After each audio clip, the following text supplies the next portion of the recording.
wabarakatuh. Alhamdulillahilladzi arsala rasulahu bil huda wa dinil haqq liyuzhirahu 'alad dini kullihi wa kafa billahi syahida. Asyhadu an la ilaha illallah wahdahu la syarika lah wa asyhadu anna Muhammadan abduhu wa rasuluhu rahmatan lil alamin. Puji syukur mari kita persembahkan kehadirat Allah Subhanahu wa taala atas berbagai limpahan rahmat dan kurnia-Nya kepada kita, sehingga pada malam yang berbahagia ini kita bisa bertemu kembali dalam pengajian yang kita cintai ini, Majelis Taklim Al-Ittihad. Juga selawat dan salam mari kita sampaikan kepada baginda Rasulullah sallallahu alaihi wasallam. Allahumma salli wa sallim wa barik alaihi, yang senantiasa kita harapkan syafaatnya nanti di yaumil akhir. Yang sama kita hormati dan kita muliakan Tuhan Guru kita yang malam ini telah hadir di tengah-tengah kita. Juga yang sama kita hormati dan kita muliakan pengurus pengajian Majelis Taklim Al-Ittihad, juga orang tua kita, hadirin wal hadirat rahimakumullah. Dan bertepatan malam ini pada malam Ahad tanggal 3 Sya'ban tahun 1435 Hijriah atau bersamaan dengan tanggal 31 Mei 2014. Dan alhamdulillah malam ini merupakan pengajian kita atau diskusi kita yang ke-216 kalinya sejak berdiri pengajian kita ini. Hadirin hadirat rahimakumullah, sebagaimana biasanya sebelum pelaksanaan pengajian ini, mari sama-sama kita dengarkan pembacaan ayat-ayat suci Al-Quran yang akan dibacakan oleh guru kita Al-Ustaz Iqbal Habibi, ya, imam kita nanti sekaligus untuk memimpin pembacaan selawat. Kepada Al-Ustaz dipersilakan. Assalamualaikum warahmatullahi wabarakatuh.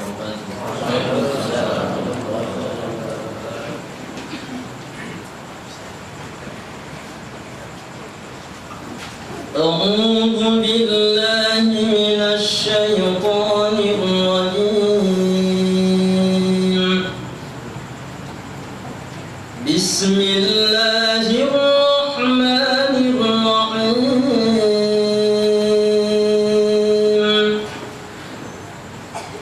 Al-a'rabu ashaddu kufran wa nifaqan wa ajdaru an la ya'lamu hududa ma anzala Allah wa ajdaru an la ya'lamu hududa ma anzala Allah ala rasulih wallahu alimun hakim. Wa min al-a'rabi man yattakhidhu ma yunfiqu maghraman wa yatarabbasu bikum ad-dawa'ir alayhim da'iratus samu' wallahu sami'un alim. Wa min al-a'rabi man yu'minu billahi wal yawmil akhir wa yattakhidhu ma yunfiqu qurbat ويتخذ ما ينفق قربات عند الله وصلوات الرسول ألا إنها قربة لهم سيدخلهم الله في رحمته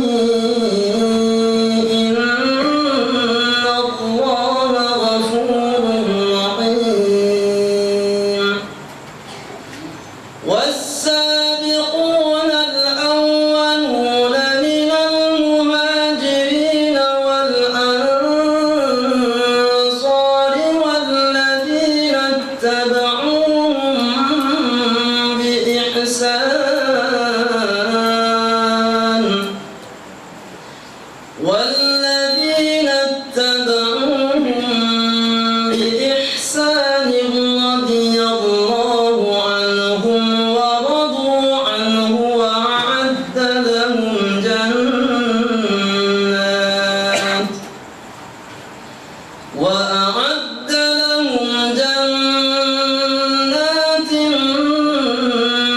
تجري تحتها الأنهار خالدين فيها أبدا ذلك الفوز العظيم صدق الله العظيم.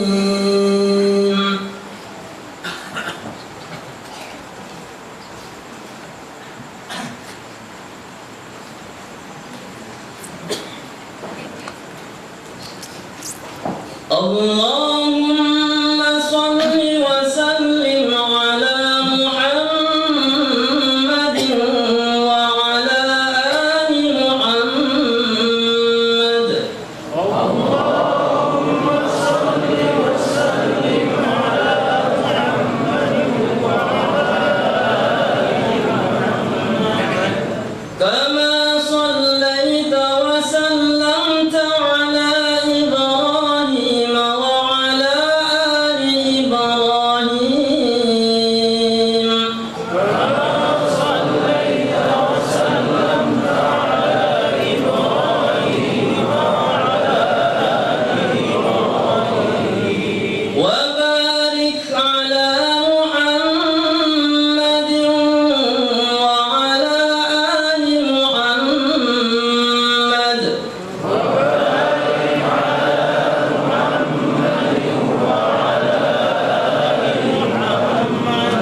كما باركت على إبراهيم وعلى آل إبراهيم.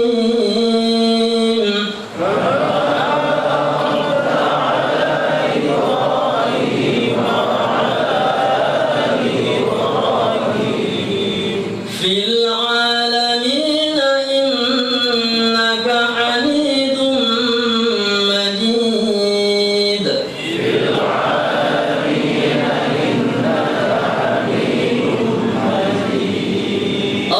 اللهم صل صلاة كاملة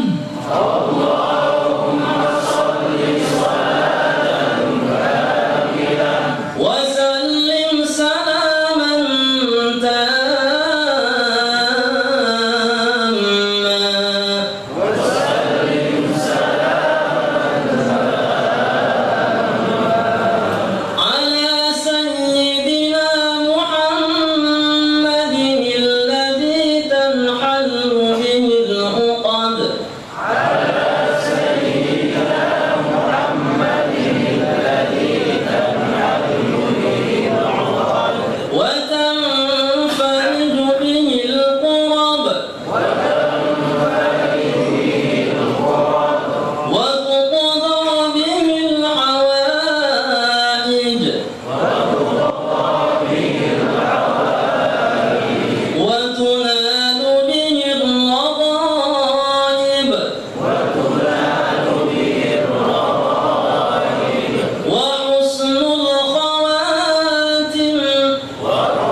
terima kasih kita ucapkan kepada Al-Ustaz Iqbal Habibi yang telah membaca pembacaan Al-Quran, juga memimpin pembacaan selawat.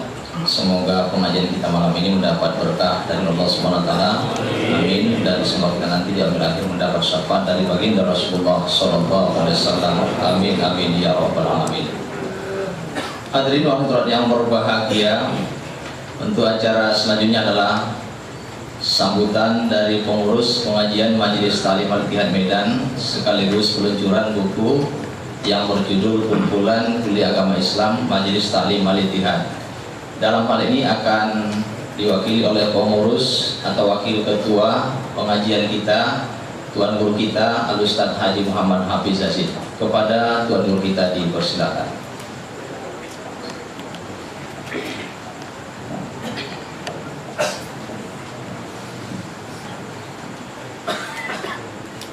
Assalamualaikum warahmatullahi wabarakatuh.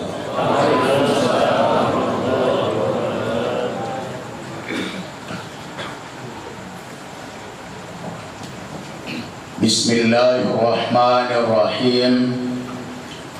Alhamdulillahi rabbil alamin. Wassalatu wassalamu ala ashrafil anbiya wal mursalin wa ala alihi wa sahbihi ajma'in.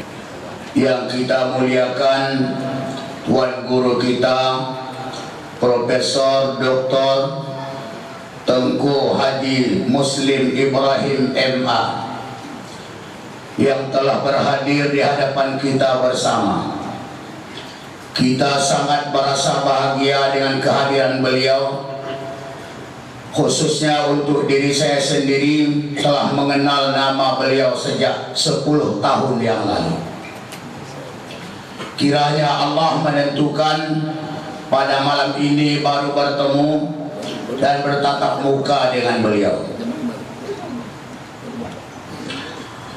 Kemudian yang kita muliakan juga hadir bersama kita pada malam ini Al-Ustaz Haji Zulfikar Hajar.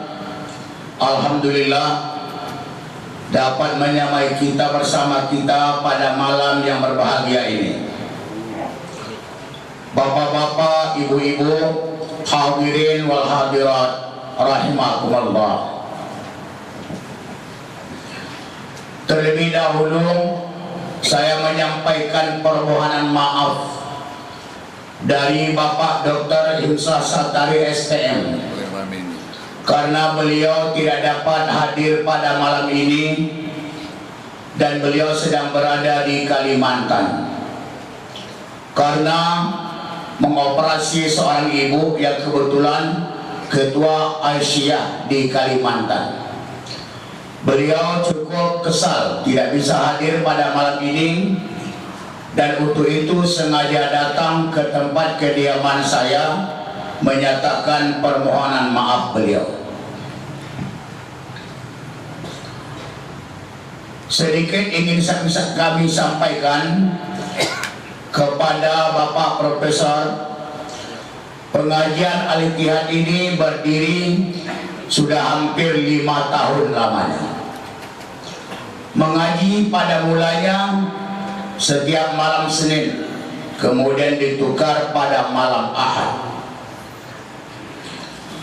Adapun yang mengisi pengajian ini sebagai narasumber tetap saya sendiri, kemudian Syekhuna Al-Mukarram Al-Ustaz Haji Oka Mas'ud, kemudian Profesor Dr. Ramli Abdul Wahid, kemudian Dr. Ardiansyah MA, ditambah dengan narasumber yang lain. Ada Dr. Tamasyari Hasballah MA dan penceramah yang lainnya.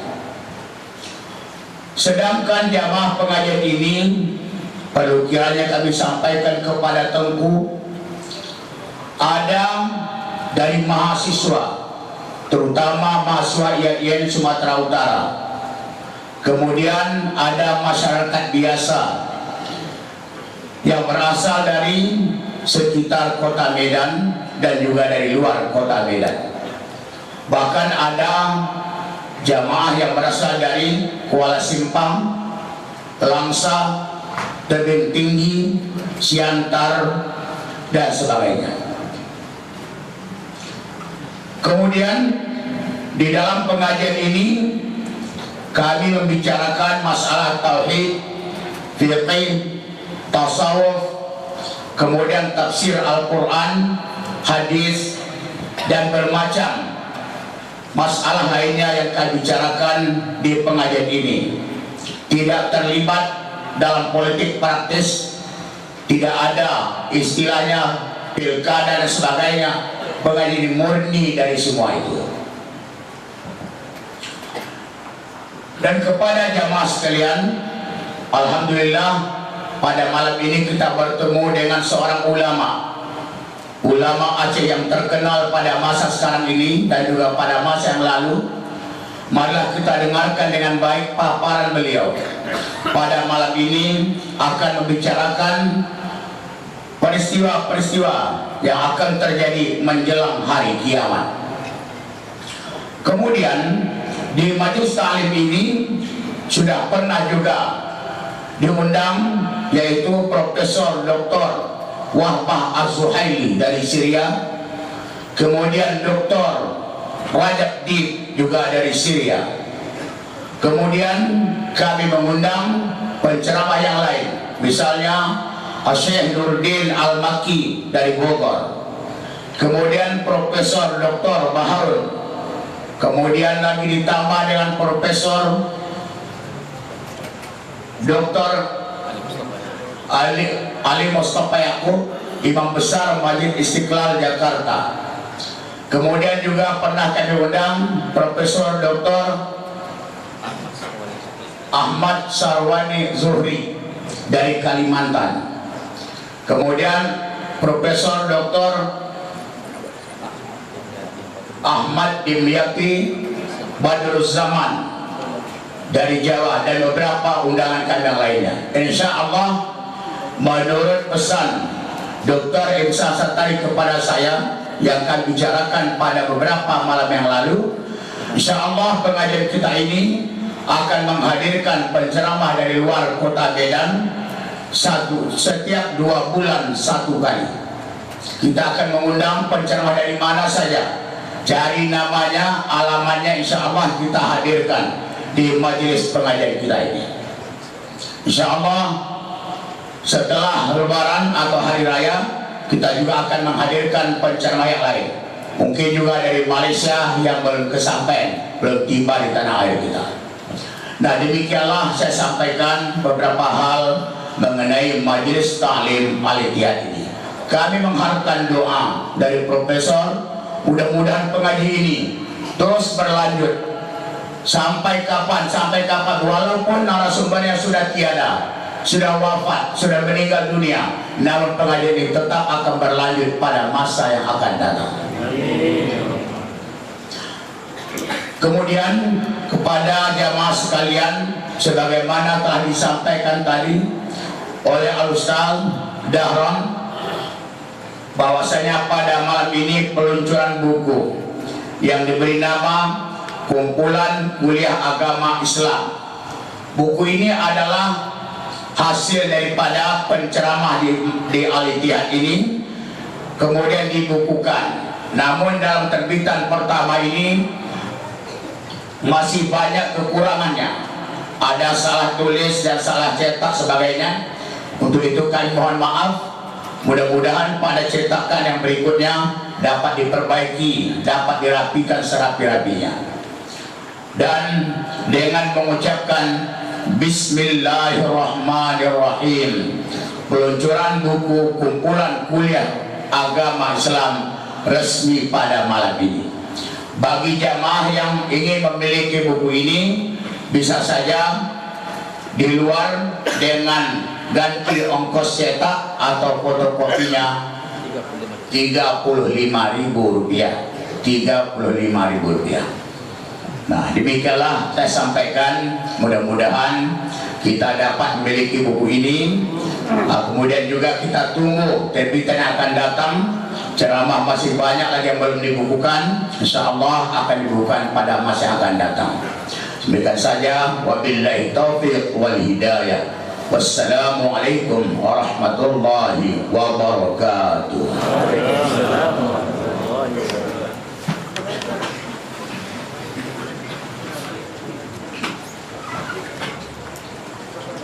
Terima kasih kita ucapkan kepada pengurus pengajian Majelis Taklim Al-Ittihad yang telah memberikan sambutannya.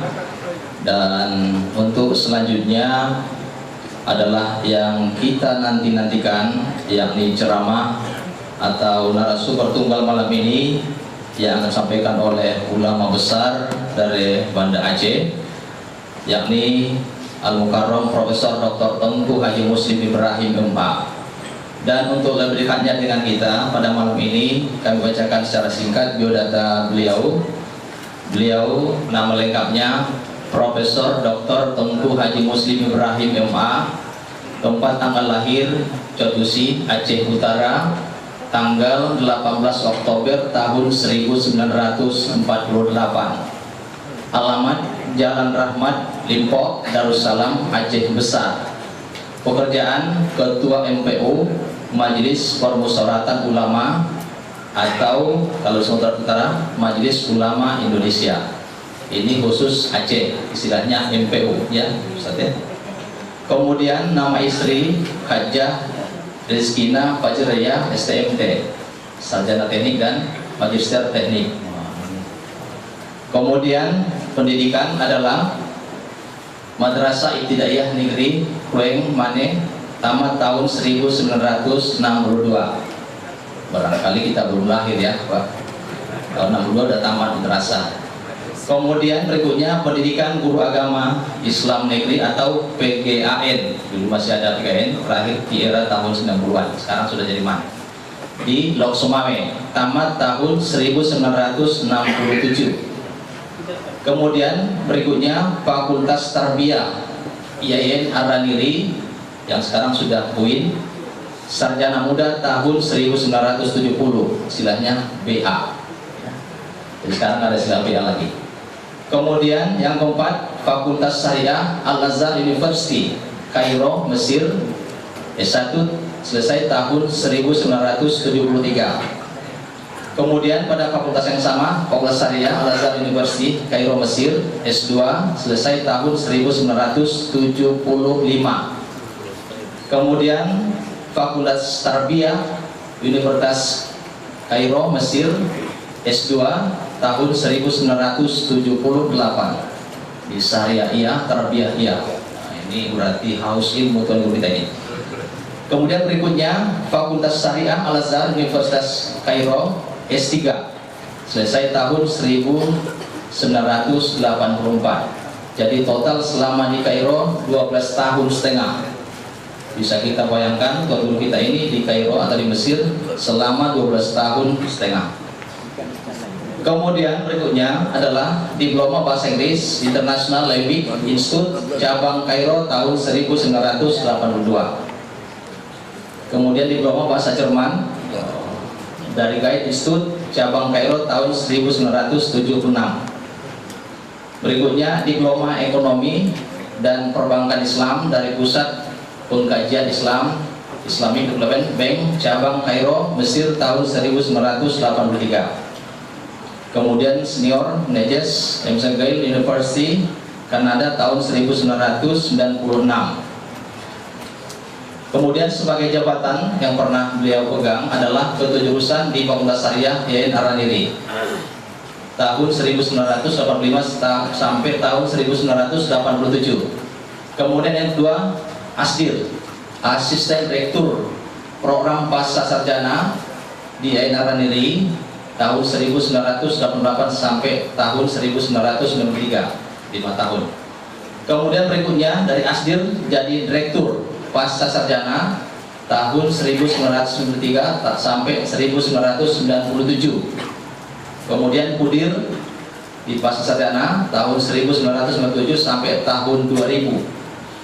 Kemudian Ketua Umum Majelis Permusyawaratan Ulama MPU Provinsi Nangru Aceh Darussalam tahun 2001 sampai sekarang. Sudah 13 tahun ya Ustaz. Nah, kemudian berikutnya Ketua Dewan Pengawas Syariah Undang-Undang Syariah BPD Provinsi Nangru Aceh Darussalam tahun 2004 sampai sekarang. Kemudian Ketua Dewan Pengawas Syariah BPRS Rekat Lembaro tahun 1998 sampai sekarang. Inilah pendidikan dan pekerjaan Tuan Guru kita yang menjadi narasumber kita malam ini. Mudah-mudahan dengan narasumber kita malam ini akan membawa pencerahan bagi kita, menambah wawasan kita tentang kajian-kajian keislaman, khususnya materi yang akan disampaikan oleh Tuan Guru kita malam ini. Jadi materinya sudah kita tahu, sudah disampaikan oleh Tuan Guru kita tadi, dan kita berikan waktu kepada Tuan Guru kita ya, ceramah lebih kurang 45 menit. Jadi nggak lama-lama Ustaz ya. Sementara macam mana Ustaz? Lebih ringkas lagi boleh? Iya, kalau mau 15 menit boleh Ustaz. Tapi lebih panjang lebih bagus Ustaz. Ya. Jadi kita berikan waktu sekitar 45 menit. Kemudian supaya lebih dialogis nanti kita berikan sesi tanya jawab sekitar 75 menit. Ustaz ya. Kalau bisa sampai jam 1 Ustaz nanti. Oke Ustaz. Ya. Baiklah ya. Nah, untuk selanjutnya mari sama-sama kita dengarkan, kita simak penyampaian materi yang akan disampaikan oleh Tuan Guru kita. Kepada Tuan Guru kita dipersilakan.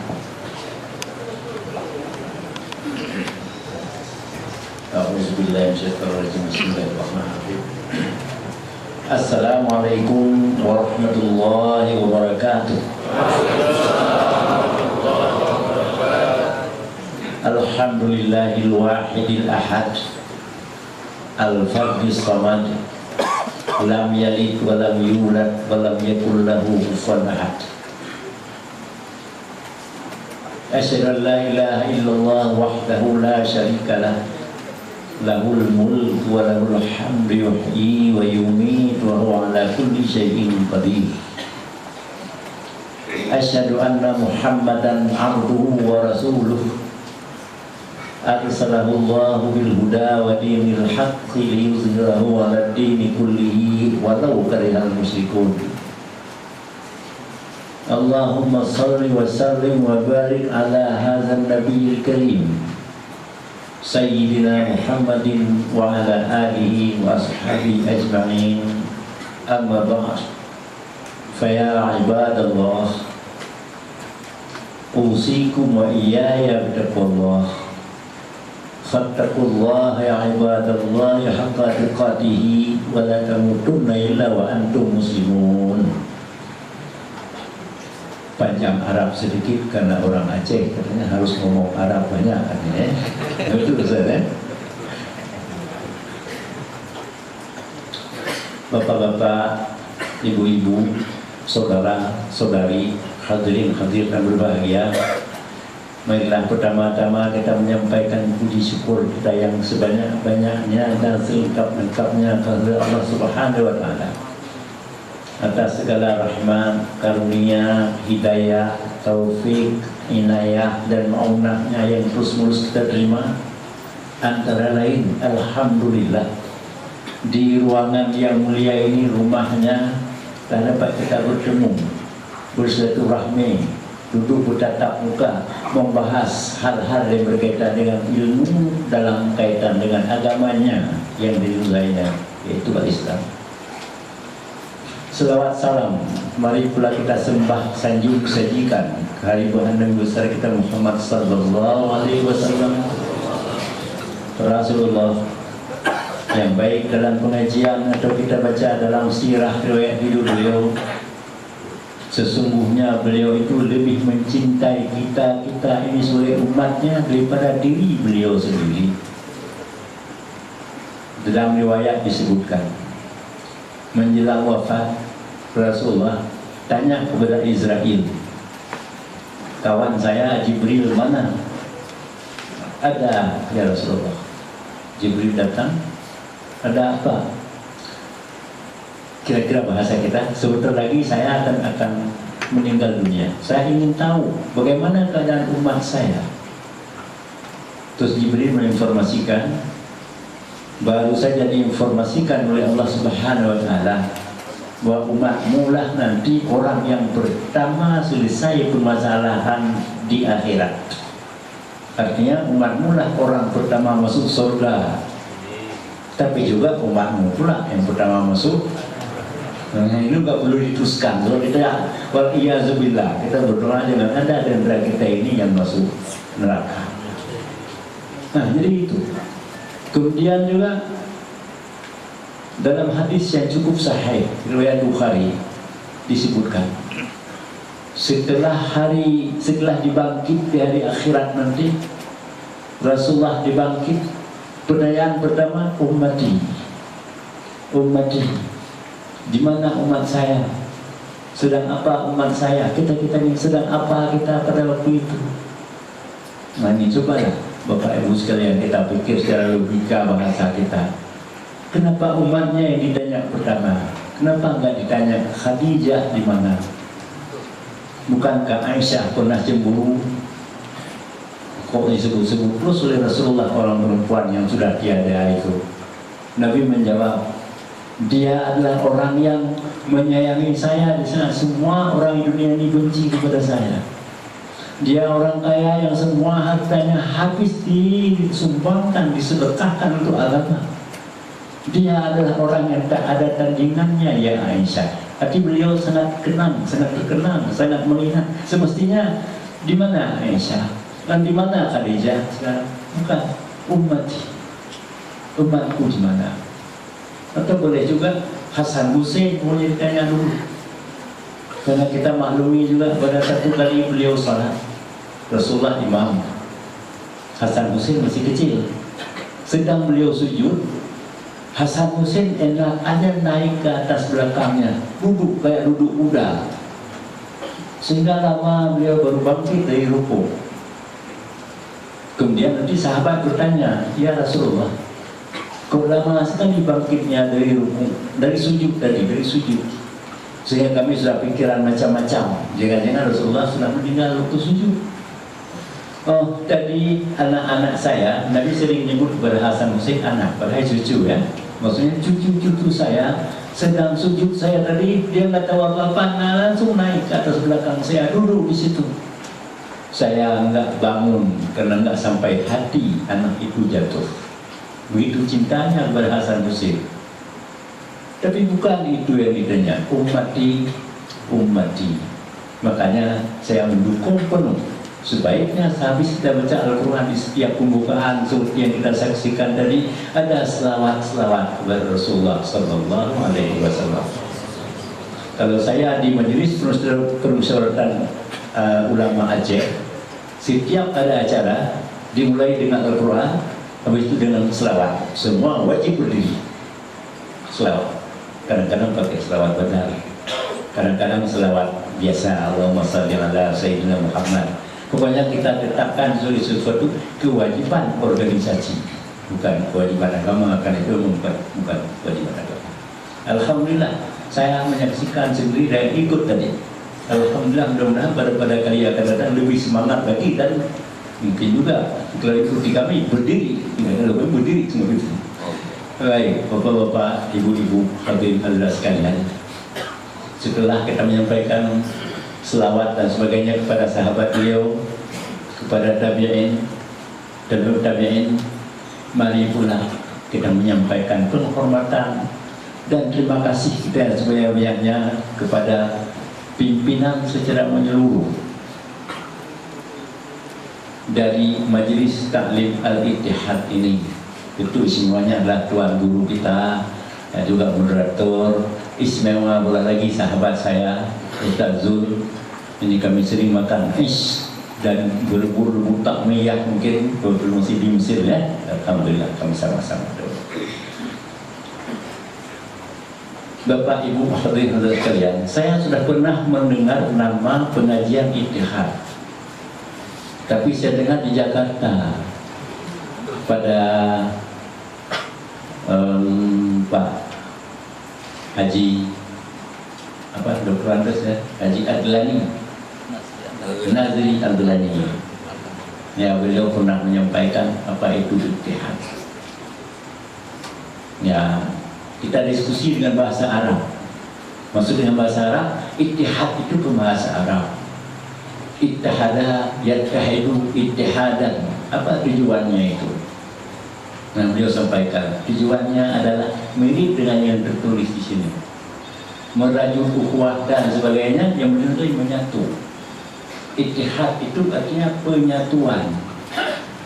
Penyatuan umat. Itu kira-kira beliau sampaikan kepada saya. Dan ada pengajian-pengajian, tapi saya belum tahu. Alhamdulillah saya lihat pada hari ini, pada malam ini bertuah mata saya jadinya. Alhamdulillah. Tadi sama Ustaz yang menjemput saya tadi saya katakan saya ada bisul di lutut. Tempatnya di lutut pula. Dan sekarang juga sudah ada. Dan sekarang juga memang sedang ada, sedang sakit. Kayaknya kalau sendirian saya menangis. Ini sekarang Pak Zul, jangan pegang-pegang kemarin. Tapi kalau kita berkumpul suci rame-rame dan sebagainya dalam majlis taklim seperti ini, dan saya berdoa tuh supaya saya nggak ingat sakit itu. Orang tidak mau mengalami saya, walaupun saya pegang-pegang saya. Ya Tuhan guru ya, berdoa dulu. Terus bapak-bapak, ibu-ibu sekalian, hadirin hadirat berbahagia. Sebenarnya tentang judul ini tentang tanda-tanda kiamat. Berbicara masalah tanda-tanda kiamat, kesan pada saya ada dua. Kesan pertama, maunya jangan disebut-sebut itu. Kalau nggak disebut-sebut tanda kiamat, akibatnya tidak ingat sama kiamat. Kalau nggak ingat tanda kiamat, ya hiduplah di dunia ini. Kalau dunia ini milik kita sendiri, kan gitu. Nah, akhirnya saya pikir-pikir, baru saya tahu benar-benar tidak rahasia daripada judul ini diangkat oleh majelis taklim kita, yaitu supaya kita sering-sering mengingat tentang kiamat. Sering-sering ingat kiamat. Kiamat itu ada kiamat besar dan ada pula kiamat kecil. Jadi mana antara lain misalnya tentang kiamat kecil ini, Rasulullah pernah menyatakan ini kepada ibu-ibu. Nah, kepada ibu-ibu. Kepada ibu-ibu juga saya khusyuk sekali mendengarnya. Ada orang meninggal, Rasul melarang ibu-ibu ke kubur. Kemudian pada satu waktu, kuntu nahai kubur. Dulu pernah saya larang orang perempuan ke kuburan. Ala fazuruha. Sekarang pergilah lagi-lagi pergi kubur, mau pergi kubur. Karena datang ke kubur minat kepada mati. Apabila seseorang minat kepada mati, dia akan mengontrol dirinya, mengontrol kerjanya, pokoknya mengendalikan diri. Nah, di sini juga satu hal bahwa mengingat mati, mengingat kiamat, ya insya Allah kita akan dapat menjaga diri. Baik Bapak Ibu sekalian, karena waktu saya minta lebih pendek dari yang diberikan, karena saya percepat sedikit. Mati sebenarnya kiamat ada dua. Pertama kiamat kecil, yang kedua kiamat besar. Kiamat kecil apa? Meninggalnya seseorang. Itu seorang meninggal dunia itu sudah kiamat bagi dia, tapi tidak bagi saudaranya. Tapi kalau kiamat besar, hancur, selesailah dunia ini. Nah, jadi tentang kiamat kecil pun ada tanda-tanda sebenarnya. Kita ini yang alhamdulillah sekarang ini duduk di sini sehat walafiat, sudahkah ada tanda-tanda kiamat kecil? Mudah-mudahan belum. Tapi Nabi Yakub, ayahnya Nabi Yusuf, pada satu ketika bertemu Israel, kamu nanti pada satu masa akan mencabut nyawa saya ya. Kira-kira begitu. Ya, kalau sudah datang perintah dari Allah, bagaimana ya? Saya nggak tahu amalan saya ini. Itu Nabi masih nggak tahu bagaimana amalannya. Artinya sudah cukup atau belum? Tapi begini saja lah. Bahasa kita damai-damai ini gini. Sebelum kamu cabut nyawa saya, berikan dulu tanda-tandanya. Baik. Saya akan minta pada Allah diberikan 3 tanda amalan. Tapi ingat baik-baik. Jangan nanti bilang nggak ada tandanya. Baik. Banyak kau nunggu, nggak ada tanda-tanda itu. Akhirnya datang Israel lagi. Assalamualaikum ya Nabiullah. Waalaikumsalam warahmatullah. Ini saya datang mau cabut nyawa Anda. Hah? Mau cabut nyawa saya? Ya, tapi kok janji dikirim tanda, kasih tanda. Ini kok nggak ada. Itulah saya sudah katakan. Baik, saya akan kirim minta Allah sampai kepada Anda 3 buah tanda. Saya pesan lagi jangan sampai lupa pada itu. Ternyata Anda lupa. Coba lihat rambut Anda. Oh ya, memang sudah putih. Coba lihat gigi Anda. Nah, sudah rontok satu-satu. Coba lihat tulang Anda, tenaga Anda, sama enggak dengan bulu? Yang enggak sama. Itulah 3 tanda kiamat yang dikirim oleh Allah. Sekarang idza jaa ajaluhum la yastakhiruna sa'atan wa la yastaqdimun. Apabila ajal seorang tiba, sebentar pun tidak akan dipercepat atau diperlambat, pas saja. Kalau bahasa kita, ayo tidur, saya mau cabut nyawanya. Nah, apa boleh buat? Nah, mungkin cerita singkat dimaksud dalam kisah Anbiya ini dapat juga menjadi pelajaran bagi kita yang bahwa ada tanda-tanda, walaupun tidak mesti seperti itu. Berapa banyak orang-orang muda juga yang lebih tua meninggal dari orang tua. Tapi ini karena kita mempelajari rencana kita tanda-tanda kiamat besar, jadi mungkin bagus juga kalau direnung-renung sedikit banyak tentang tanda-tanda kiamat kecil. Kira-kira saya ini sudah dekat Pak Tul. Sudah putih, walaupun belum putih semua. Artinya kalau pas peraturan itu kira-kira beberapa tahun lagi, mudah-mudahan tapi semuanya di tangan Allah Subhanahu wa Ta'ala. Nah, gigi ada beberapa yang sudah dicabut. Jadi ringkasnya ada 3 menurut peristiwa seperti itu, dan Rasul Anbiya disebutkan jadinya kesimpulan kita ambil ada 3 ciri-ciri kiamat kecil. Baik, kiamat besar. Apa kiamat besar? Dalam Al-Quran ada surat kiamat yang itu namanya, dan banyak lagi ayat atau surat yang tidak menyebut itu namanya, tapi isinya itu. Misalnya kita lihat saja, A'udzubillahi minasyaitonir rajim. Hal ataka hadithul ghasyiyah. Apakah sudah diinformasikan kepada wahai Muhammad hadithul ghasyiyah, cerita ghasyiyah? Ghasyiyah kiamatnya. Wujuhu yawma idzin khasyi'ah. Pada waktu itu semua muka kerut, takut, ngeri, nggak tahu lah mau bilang apa pada hari itu. Nah, kita juga mempelajari tanda-tanda ini karena belum sampai ke tempat itu, kita sudah punya perbekalan yang cukup. Amilatun nasibah, berat seperti tugas berat seperti bawa dunia ini, nasibah, pokoknya cukup susah, cukup gelisah, nggak ada caranya. Sudahkah datang informasi kiamat itu? Tasla naran hamiyah. Nah, dia lagi disikat dengan panasnya, teriknya api neraka. Tuska min ainin aniyah.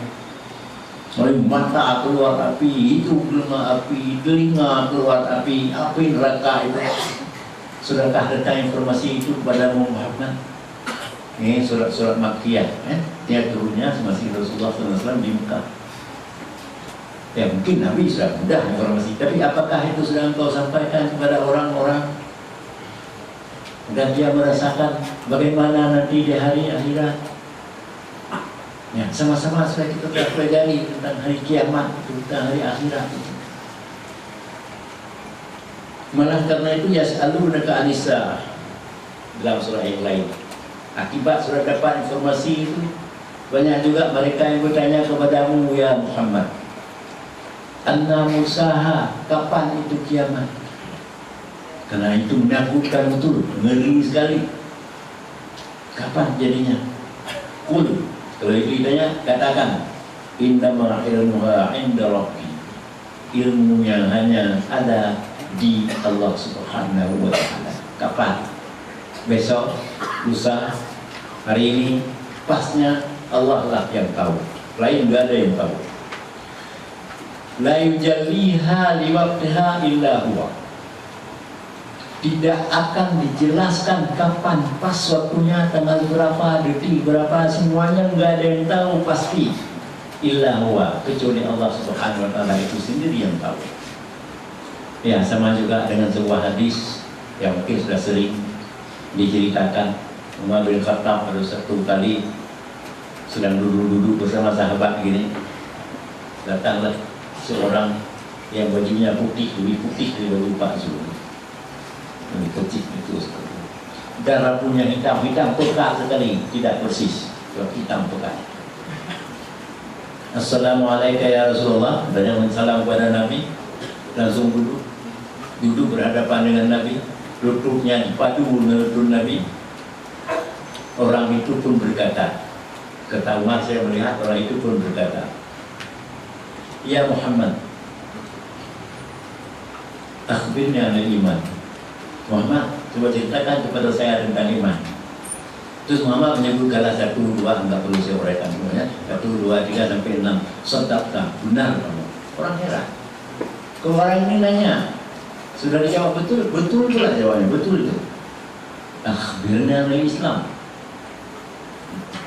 Apa namanya? Ceritakan kepada saya apa itu Islam, sebutkan kepada saya apa itu Islam. Nabi menyebutkan syahadat dan sebagainya yang 5 itu. Sadaqta, benar kamu. Aneh lagi. Kemudian benar ihsan. Apa itu ihsan? Nabi menjawab, anta'budallaha kama tarahu wa illam takun tarahu fa innahu yarahak. Beribadahlah kepada Allah seolah-olah engkau melihat Allah di hadapanmu. Karena kalau kamu tidak dapat melihatnya, Allah sungguh bisa melihatmu. Habis itu, akhirnya nisa. Sebutkan kapan kiamat. Nah ini yang penting kita. Sebutkan kapan kiamat. Nabi menjawab pertanyaan itu, yang bertanya, yang ditanya dengan yang bertanya sama-sama tidak tahu. Atau dengan bahasa lain, yang bertanya lebih tahu daripada yang ditanya, tempat bertanya. Padahal memang dua-dua nggak tahu. Baik, kalau begitu kata orang itu, sebutkanlah ciri-cirinya kalau begitu. Nah ini masuk ke kita. Jadi nggak ada seorang pun yang tahu tentang kiamat. Walaupun ada film kiamat tahun 2012, mungkin ibu-ibu nonton mungkin ya, mungkin atau enggak, itu khayal-khayal aja. Siapa aja bisa bilang, apalagi film. Tidak ada yang tahu tentang kiamat itu kecuali hanyalah Allah Subhanahu wa ta'ala. Si orang diri saja yang tahu, malaikat pun nggak tahu kapan. Nah, karenanya lah kita pelajari tanda-tandanya. Ada tanda-tanda yang secara ringkas kita bisa menemukan dalam beberapa buah kitab yang kadang-kadang terurai rinci, kadang-kadang pendek singkat, yang kesimpulannya para ulama bersepakat untuk membagi kepada 2 bahagian. Yang pertama ciri-ciri kecil, itu tanda-tanda kecil, dan yang kedua tanda-tanda besar. Tanda-tanda kecil artinya masih jauh. Tapi kalau sudah masuk ke dalam tanda-tanda besar, itu sudah dekat sekali. Kita sebutkan yang kecil misalnya, itu pun banyak ya, banyak. Ini misalnya ya, banyak anak lahir di luar nikah. Mungkin kalau anak zina sudah terjadi pada Nabi biasa, artinya adalah ya bertemu laki-laki perempuan tanpa nikah, lahirlah anak zina. Itu barangkali sejak masa Nabi sudah ada. Dan ada orang yang dirajam pada masa Nabi. Tapi ini pertama tambah banyak sekarang ini. Yang kedua, apa namanya, zina terselubung atau bagaimana, itu yang lebih parah. Ya maaf ya kalau kita ceritakan sedikit tentang aturan perundang-undangan. Talak baru dianggap jatuh di depan pengadilan. Ini misalnya. Kalau dalam kita fikih talak jatuh kapan disebut oleh suami? Disebut oleh suami tanggal 1 bulan 3. Disahkan pengadilan dan sebenarnya salah satu bulan tanggal 1 bulan 7. 7 bulan 3, 4 bulan kalau bersama-sama. Apa namanya? Dan kemudian kalau anak yang lahir dalam kurun proses awalnya jadi pada waktu itu. Nah ini yang ditekankan. Kalau dulu nggak ada seperti itu. Nah kalau ada sekarang seperti itu sudah ada tindak kecil. Karena itu NPU pernah kirim surat berkali-kali. Tapi bahagian pembinaan hukum Indonesia belum memberikan jawaban yang memadai. Itu termasuk itu. Tapi sudah dipenuhi satu tentang nikah. Kalau nikah kan hanya di kantor urusan agama. Kalau di luar itu boleh kalau datang penjagatnya. Sekarang kami di Aceh mulai sekarang ini nikah kapanpun asal ada bukti akan dikeluarkan surat. Artinya sudah nikah. Karena di hotel-hotel juga kita sedikit. Kalau datang dua orang berlawanan jenis, ini siapa Pak? Tidak beranikan orang hotel kita tanya. Oh ini istri saya, mudah-mudahan Bapak bawa buku nikah. Waduh lupa, bagaimana kita buktikan ya? Tapi kalau ada saksi-saksi itu boleh juga dibawa ke hotel. Mana mungkin pada malam itu bisa disaksi, itu nggak mungkin. Nah katanya kalau itu bakal nggak akan masuk turis ke Aceh. Ya boleh buat kalau pun nggak masuk. Tapi itu sudah merupakan perda kalau bahasa kita. Perda. Tapi kami kena pakai istilah kanun. Memang Aceh ini kadang-kadang ingin yang aneh-aneh. Dari kemarin MUI, di Aceh NPU. Kalau di mana-mana perda, kalau kami kanun. Nah, berdasarkan kanun seperti itu. Yaitu yang pertama. Yang kedua, bapak-bapak dan ibu sekalian, nah ini saya nggak tahu pengertiannya bagaimana. Keluarnya sejenis binatang di perut bumi yang digelar Dabbatul Ard. Apa Ustaz itu Dabbatul Ard? Melata di bumi. Melata di bumi. Tapi apa? Bentuk orangnya, kakinya 4. Atau sekarang sudah ada atau belum? Dalam riwayat yang lain, bukan dalam riwayat yang cerita, saya maksudkan cerita bukan di Nabi ya. Katanya binatang itu makan semua. Dia ketemu binatang, dia makan binatang. Dabbah itu. Ketemu orang, makan orang. Jangan-jangan itu yang makan aspal sekarang. Tidak mustahil, karena bisa saja kiasan-kiasan ya, sudah sejumlah kiasan. Tapi dalam riwayat lain, Nabi tidak menyebut itu makan semua. Tapi dalam riwayat lain, dabbah itu batang kayu itu makan. Karena sekarang kita lihat belum ada binatang yang makan batang kayu, batang ini, makan itu. Tapi yang makan aspal. Ya, apakah itu atau tidak? Wallahu a'lam bishawab, itu kita gantung, nggak jelas ya. Kalau anak zina tadi jelas, kalau ini kurang jelas. Yang ketiga, munculnya nabi-nabi palsu. Wah, itu sudah banyak sekali. Memang di dahulu ada Musailamah bin Kadzdzab, itu sudah diselesaikan dengan baik. Siapa yang muncul di Jawa Barat, di Bandung? Ada siapa? Perempuan Eden. Sekali dia katakan dirinya Tuhan, kemudian dirinya apa itu Jibril, kemudian bagaimana? Dia Eden, nah, itu misalnya. Dan banyak.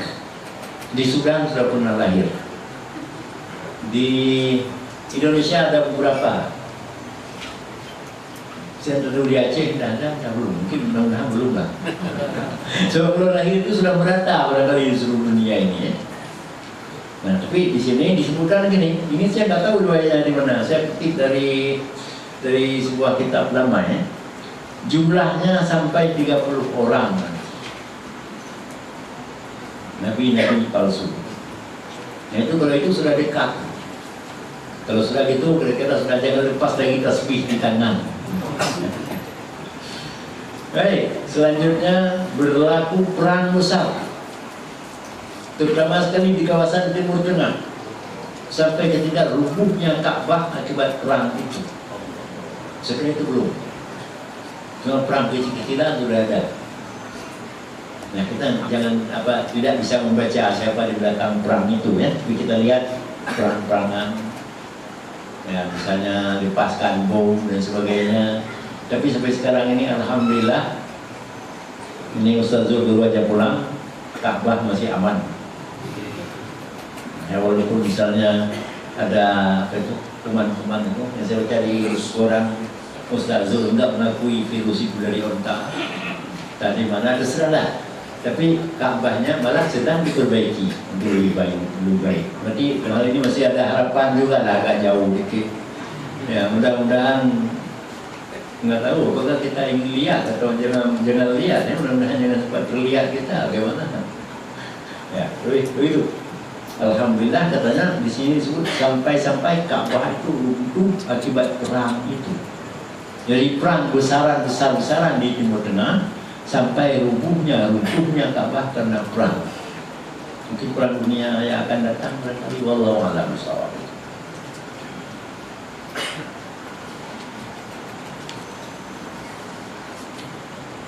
Terus kemudian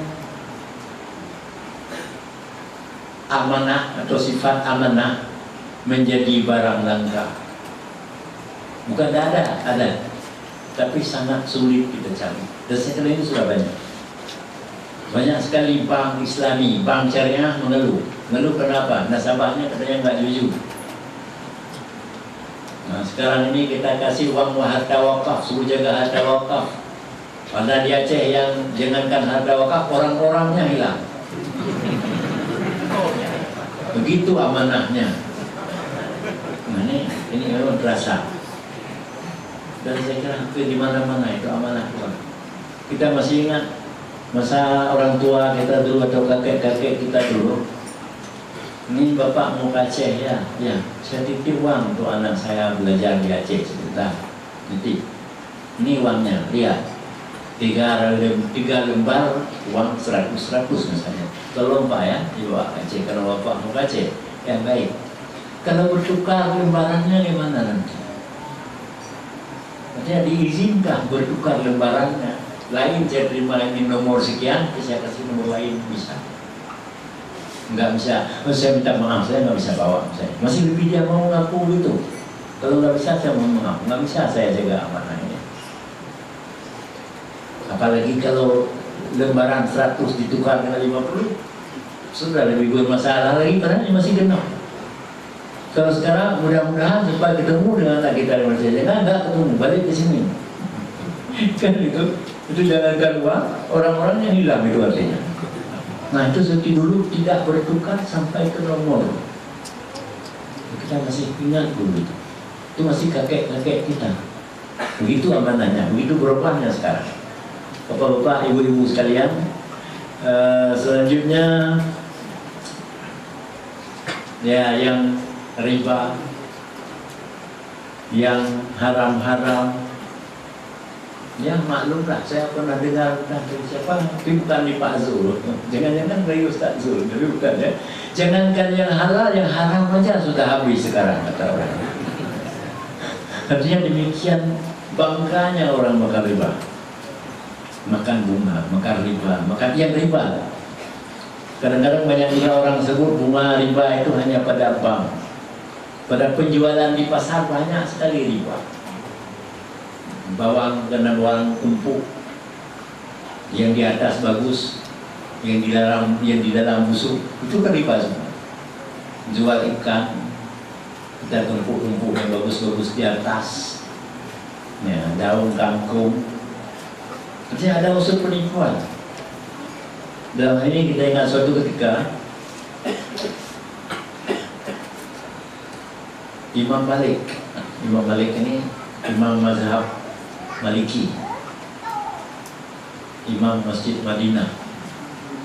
Beliau perlu kepada duit, perlu sekali, mendesak. Pasal dijual lah kain kain jual ke pasar. Kainnya berlubang sedikit. Dibilang sama orang yang bawa ke sana, orang minta tolong, atau katakanlah pembantunya, kasih tahu betul sama orang yang jual kain ini harganya sekian. Dan kasih tahu ada bolong di dalam, buka, kasih lihat sama dia. Kalau dia mau segitu ya jadi, kalau enggak ya terserah apakah kita kurangi atau tidak. Ya, pergi beliau jual. Kain itu sudah harga murah nampaknya. Setelah sekian dia beli terus. Enggak buka, yang ini juga enggak sempat kasih tahu. Sesudah itu ambil duit pulang. Alhamdulillah, Pak Malik, udah laku barangnya. Berapa? Sekian. Ada kamu kasih lihat yang pulang itu. Waduh lupa. Sekarang juga dengan uang ini kamu balik ke sana. Cari orang itu. Kasih tahu. Dicari. Enggak ada lagi orang itu ke Madinah. Ditanya-tanya sama orang, rupanya itu orang singgah ke Madinah terus pergi ke Syria. Diinformasikan kepada yang Madinah. Kalau begitu secepatnya sekarang kamu kejar. Kita sewa kuda orang, kejar orang. Sampai ke sana ketemu di tengah jalan, cepat tu. Bilanglah, kenapa lagi? Itulah kata Pak Imam, saya maaf sekali, lupa saya kasih tahu dari ada yang bolong di kain itu sedikit itu. Ayo kita buka. Jadi bagaimana sekarang terserahlah, apa mau harga segitu mohon dikurangi dan sebagainya. Yang salahnya lupa kasih tahu dari bolongnya. Kata itu, ini kudanya dari mana kamu dapat? Enggak tahu saya, Pak Imam sewa. Ini pun pasti belum dibayar, soalnya dia pun berluang, belum dia jual kain. Nah, akhirnya orang ini pertama harga kain tetap seperti apa adanya. Dan sekarang sudah tahu bolongnya, ya nggak apa-apa, jangan dikurangin. Tapi dikasih hadiah lagi untuk sewa kuda. Ya alhamdulillah karena Imam Malik ada. Kalau tidak, berarti beliau rela saja. Kenapa? Takut harga yang bolong itu nggak tersebut berapa. Nah itu dulu. Karena takut makan haram. Seorang anak muda bertanya kepada Rasulullah, ya Rasulullah, benarkah Allah Subhanahu wa Ta'ala menerima doa kita? Ya, benar. Tapi ada seorang saya kenal ya Rasulullah. Baru saya ingat, sejak saya kecil mula-mula ingat saya kuat ingatnya, beliau sudah berdoa. Dan sekarang sudah putih rambutnya, saya juga sudah dewasa seperti berdoa terus dia. Doanya kadang-kadang besar, tapi kok nggak dikabulkan. Nabi balik lagi bertanya, maksud kamu Pak A kan? Punya sudah terkenal tentunya. Iya betul Rasulullah. Pak A itu makaluhu haramun, makanannya haram. Masyrabuhu haramun, minumannya haram. Malbasuhu haramun, pakaiannya haram. Malah dia sekarang bawa nafkah ke rumah bersumber dari yang haram. Tidak hanya itu, dia juga dulu waktu kecil dibesarkan oleh orang tuanya dengan harta haram. Fa'anna yustajabulah, mana mungkin Allah terima doanya. Nah ini yang dikhawatirkan oleh Imam Malik. Jangan gara-gara sebesar jari ini bolong, doa saya tidak jadi diterima. Kita kenal Imam Malik adalah seorang imam yang sangat taat kepada Nabi. Kalau ke masjid nggak pernah pakai kasut, nggak sampai hati saya berlapik kaki dengan tanah tempat terkuburnya Rasulullah Sallallahu Alaihi Wasallam. Bapak Ibu hadirin sekalian, nah selanjutnya ciri yang selanjutnya saya nggak tulis lagi nomornya berapa ya. Mudah menjual agama karena dunia. Jadi nggak terasa apa-apa lagi dunia. Agama ini gampang aja. Kalau dapat duit sedikit, apalagi kalau tsunami di Aceh dulu, dikasih super mie, di dalamnya masukkan Injil. Pada waktu itu kita tangkap. Ini bukan cerita, tapi memang fakta. Ada orang yang jual agamanya gara-gara itu. Ada beberapa orang di pasar kita Islamkan kembali. Ternyata kenapa? Aduh nggak ada makan lagi, kita nggak ada lagi yang kita minum. Kecuali Ini kalau kita mau jadi nyiar-nyiar ikut-ikut sama mereka lah, dikasih supermi dan sebagainya. Imam Syafi'i memberi.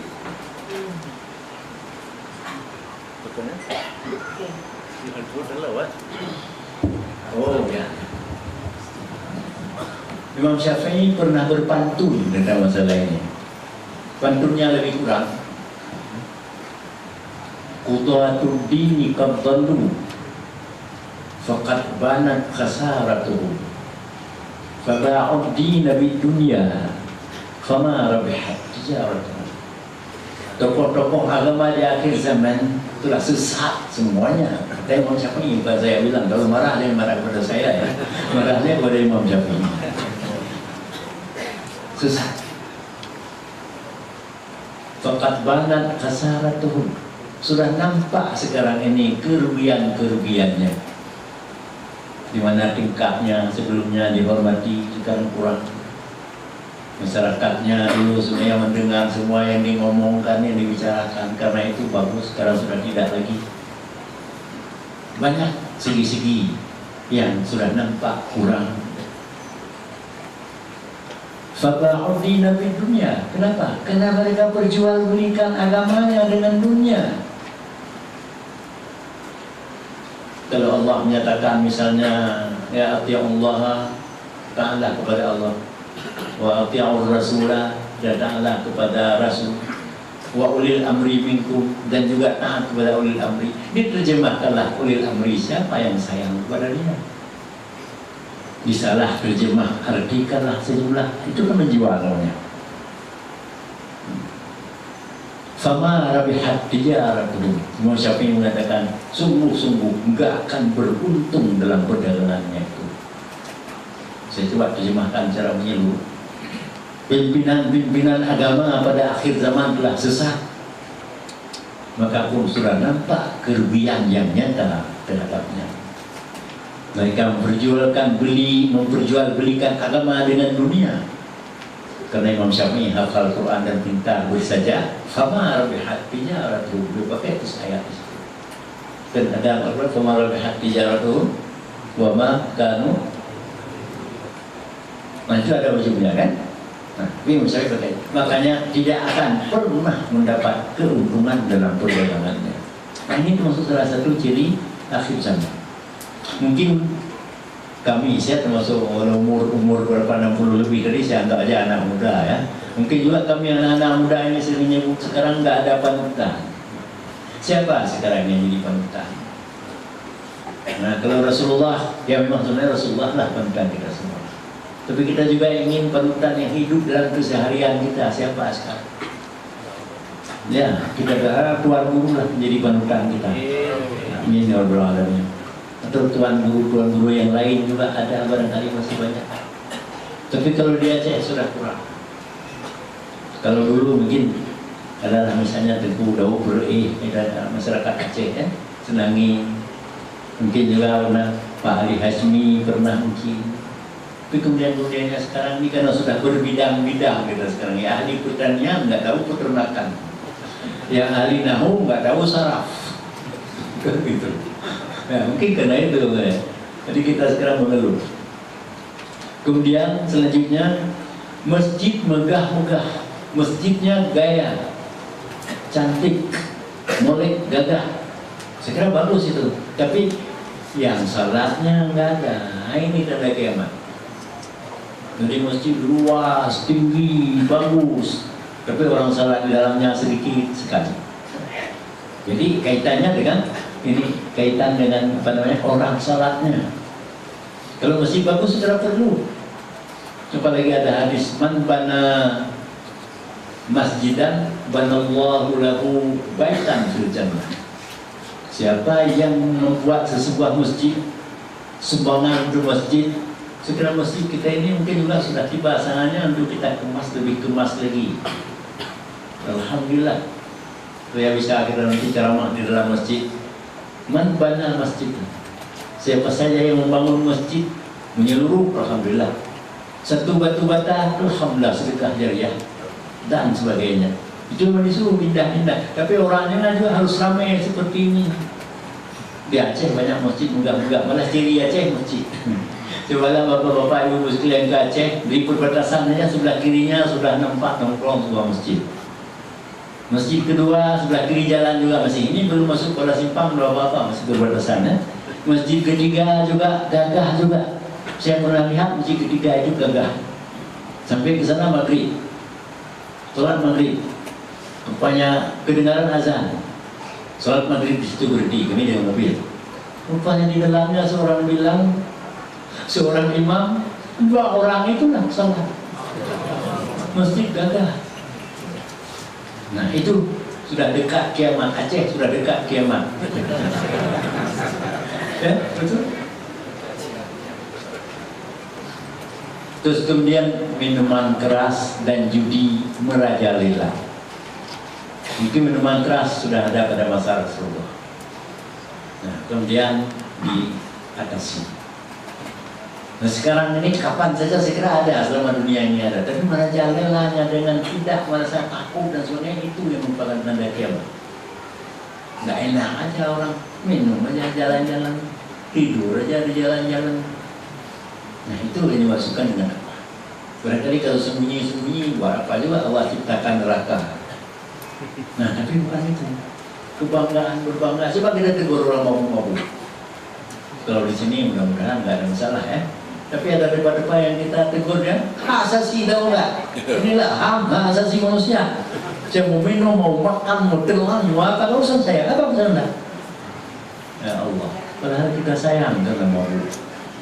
Kalau agama kita ada tujuan-tujuan disebutkan agama, salah satu tujuannya adalah kita wajib menjaga akal supaya kita tidak ada pertimbangan dalam hidup. Maka hifdzul aqli, makanya dilarang minuman keras. Nah itu bertebaran. Kemudian diantara masih yang kecil juga, salam hanya diucapkan kepada orang dikenal. Saya kenal sama Ustaz, dari jauh Assalamualaikum Ustaz. Assalam. Tapi apa namanya, tuan guru saya nggak kenal, saya nggak salam dengan beliau. Kalau boleh saya katakan Assalamualaikum tadi, itu pun untuk yang saya kenal, nggak termasuk yang saya tidak kenal. Padahal Rasulullah berperan bukan berkesan bukan seperti itu. Orang Islam memberikan salam kepada orang Islam yang lain. Dia kenal atau nggak kenal itu nggak ada urusan. Memberi salam hukumnya sunnah, menjawabnya adalah wajib. Kan itu tuntunan. Ini nggak milih-milih. Karena saya kawan dengan Ustaz itu, Assalamualaikum Ustaz, saya salam, saya undangan lagi. Tapi kawan beliau sampingnya saya nggak peduli pun. Padahal sama-sama haji itu di beliau juga. Nah itu tanda kiamat itu. Artinya sangat milih-milih. Berapa itu masih sangat sejumlah apa namanya tanda-tanda kiamat kecil. Bapak Ibu sekalian, waktu saya sudah habis. Tapi sedikit saja lagi. Kemudian daripada itu termasuk tanda besar nih, tanda dekat besar. Dajjal, muncul Dajjal. Dajjal diceritakan dalam riwayat adalah seperti manusia besar. Itu kalau dia masuk ke laut, sedalam manapun laut sama dengan anak, sama dengan apa namanya, sama dengan mata kakinya, saking besarnya. Dia buka sebelah. Di tangan kanannya surga, di tangan kirinya neraka. Terus kita disuruh sesuatu. Kalau kita nggak mau, ke neraka lah kita dilempar. Kalau kita mau, ke surga dan nikmat lah yang kita rasa. Disebut lagi di situ, nikmat di dia, siksa di Allah. Yang siksa di dia, itulah hamba Allah. Nah, itu apa udah muncul atau belum, wallahu alam, itu saya tidak tahu. Tapi berpikir juga komunis dengan mata sebelah lihat dunia aja. Coba baik-baik dengan komunis sekarang, semua dikasih. Mau naik haji pun nggak perlu sewa pesawat. Nah itu yang kemudian lahirnya Imam Mahdi. Itu Imam Mahdi ciri-cirinya katanya beliau bernama persis seperti Nabi Muhammad. Namanya Muhammad bin Abdullah. Ciri-cirinya dan lain adalah beliau menegakkan kembali, mengatur kembali Islam yang sudah rusak, yang sudah kacau balau, kembali lagi seperti pada masa Rasulullah. Diceritakan dalam buku-buku bahwa beliau membunuh semua babi-babi dan mengajak semua orang ke Islam. Akhirnya kembali lagi Islam seperti pada awal masa dahulu kala. Nah, kemudian di saat seperti itulah bersama-sama sudah dengan Nabi Isa. Nabi Isa ternyata dibangkitkan kembali bersama-sama Imam Mahdi nanti membunuh Dajjal yang kita sebutkan tadi. Nah, kemudian Al-Quran tidak ada lagi. Setelah itu matahari sudah mulai terbit dari barat, itu sudah kiamat. Dan terakhir terdengarnya suara sangkakala pertama. Kita tahu sangkakala pertama itu bunyinya katanya sengketa rupa semua, bumi hancur, gunung hancur, langit hancur, laut semua, kita mati semua dan sebagainya. Itulah awal mula kiamat besar tadi. Tapi sebelumnya matahari terbit di barat. Jadi saya membayangkan bahwa matahari sekarang berputar kemana sekarang ini? Ke timur. Nanti berhenti, cuci roda Honda kan dia balik sebentar sudah kan saya berhentinya mungkin katanya tidak lama, katanya sekitar 7 hari. Tapi bapak-bapak, ibu-ibu sekalian, saya kira itu adalah sebahagiannya asli, sebahagiannya perumpamaan buat Rasulullah. Tapi yang penting bagi kita sebenarnya bukan itu. Menurut saya bukan tanda kiamat bagi kita yang penting. Persiapan kita untuk kiamat sudah siap. Seandainya kita meninggal besok sudah siap, seandainya kiamat besok, amalan kita bagaimana? Ya, saya kira banyak hal-hal yang perlu kita mempersiapkan diri kita. Nah, itu yang lebih penting, mempersiapkan diri. Oleh karena itu mudah-mudahan dengan ada singkat membahas tentang ciri-ciri ini, terbayanglah kita bahwa ciri-cirinya itu hanya sekadar, sesungguhnya kiamat itu Allah lah yang tahu. Tapi kita baru terjamin kalau kita sudah siap dari sekarang untuk menuju ke akhirat, amalan cukup, amal sedekah jariyah banyak sehingga kita menjadi orang yang bertakwa. Inna akramakum indallahi atqakum, yang paling mulia di sisi Allah ialah orang yang paling takwa. Jadi perlunya agaknya kita cek komponen takwa kita sampai mana, komponen kebaikan kita bagaimana. Kalau kita mau berkaca dengan surat Al-Asri, iman kita bagaimana, amal saleh kita bagaimana, tawasau bil haq kita sampai kemana, dan tawasau bis sabr kita sampai kemana. Kalau sudah siap semuanya, sekarang nggak ada masalah ciri-ciri. Demikianlah lebih kurang, mohon berbanyak maaf dan mari kita dalaminya. Assalamualaikum warahmatullahi wabarakatuh. Terima kasih ucapan kepada Tuan Guru kita yang telah menyampaikan materinya tadi, cukup menarik tentang masalah tanda-tanda kiamat dan apakah persiapan kita menghadapi kiamat sudah cukup atau belum. Ini pertanyaan yang masih jadi tanda tanya.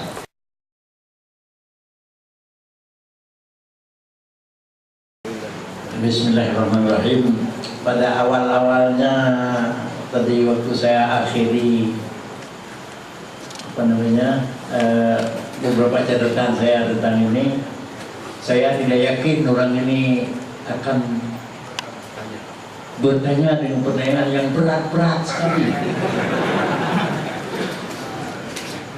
Terus terang saya ngaku, diam saya tadi berdoa, semoga ya Allah jangan ada pertanyaan. Kalaupun ada jangan berat-berat. Tanya misalnya 2 tambah 2 berapa, itu mungkin kita jawab. Ini berat-berat betul. Akhirnya saya akui siapa sebenarnya yang namanya majelis pengajian gitu. Ngaku kalah deh saya. Saya nggak sanggup saya jawab nih. Cuma saya lah sekadar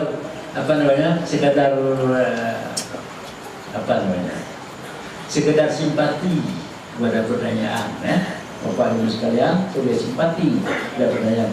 Benar, saya pernah juga membaca ada 30 orang dajjal.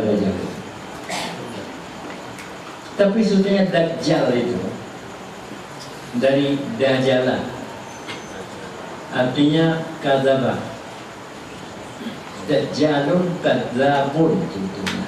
Ini kalau kita lihat di segi bahasa, pembohong semuanya dajjal.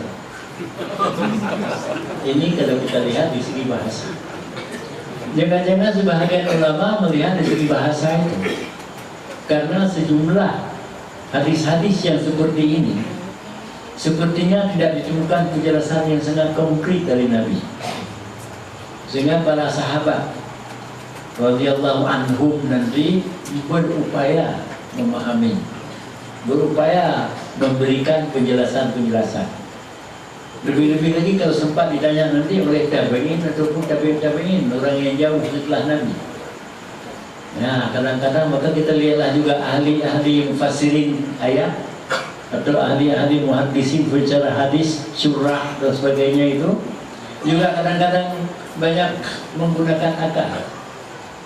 Ya, akalnya sebatas yang beliau berani gunakan pada itu. Karena beliau-beliau itu sangat tahu juga memfassara Al-Quran bi ra'yihi falyatabawwa maq'adahu finnar.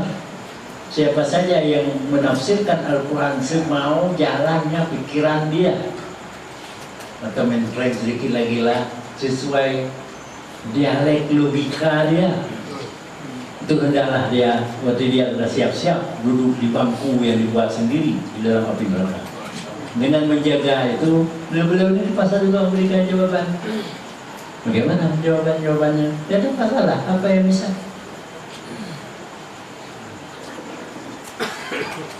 Nah, termasuklah jumlahnya berapa. Saya pernah mendengar seperti itu, tapi saya enggak temukan hadis yang kuat yang mengatakan 30 orang dajjal, 40 orang dajjal misalnya. Tapi ada daripada rincian-rincian itu ada ulama yang memperkirakan sejumlah itu. Terus kemudian apalagi lagi yang tertulis di sini di anunya kafara. Saya ragu, ada foto. Jangan-jangan sebab saya waktu kecil-kecil sering lihat awan di langit. Saya bayangkan itu kuda semangat, jadi kuda gagah perkasa. Padahal awan besar. Itu saya lihat lagi, nah itu sudah jadi kucing. Padahal kan awan biasa. Kadang-kadang ada apa yang ada padanya jadi ilusi. Ya, tapi nggak tahu wallahu bisawab, sangat mungkin. Tapi kalau ada sedih sekali kita disebut si kafir oleh orang kan sedih sekali. Apa dosanya orang itu? Ya betul, kadang-kadang kita ini sebenarnya ini nggak mampu saya jawabnya karena saya putar-putar gitu kan. Ya seperti misalnya sekarang ini ada orang nggak jelas orang tuanya. Kita nggak terima beliau jadi imam. Padahal beliau hafid 30 juz misalnya. Apa salahnya dia? Pernahkah ada orang di dunia ini yang bercita-cita untuk lahir di luar daripada yang sebenarnya? Enggak ada. Tapi kita enggak terima. Siapa yang salah? Kalau hal itu mungkin salah ibu bapaknya. Tapi ini doa, nama juga doa. Nabi menyatakan berilah nama anakmu dengan nama yang baik-baik. Yang terbaik di antara adalah yang ada Hamim Dar, mungkin Hamidah, mungkin Mahmud, mungkin Hamid, mungkin Hamad dan sebagainya. Kalau ada orang bertulis di sini, nggak tahu saya ya. Tapi kalau ketemu dengan saya kadang-kadang datang aja ke dokter si plastik. Oh, si kafir. Akhirnya jadi kafir. Sehingga orang tak bersalah menjadi salah. Tapi Allah bisawab, jangan-jangan ada ya. So, saya belum baca. Selanjutnya. Ya, kalau tadi istilah bahasa itu dajjal artinya pembohong, semua pembohong dapat kebenaran. Kreatif bahasa, bukan sebenarnya, bukan istilahnya. Mengetahui mati. Walaupun mungkin tadi ada isyarat-isyarat sepertinya, tapi saya kok tidak yakin ya. Tidak ada orang yang tahu dirinya. Mungkin orang memperkirakan rambut udah putih, gejala dari gigi udah rontok, mata udah kabur, DM sudah berlarut dahunan.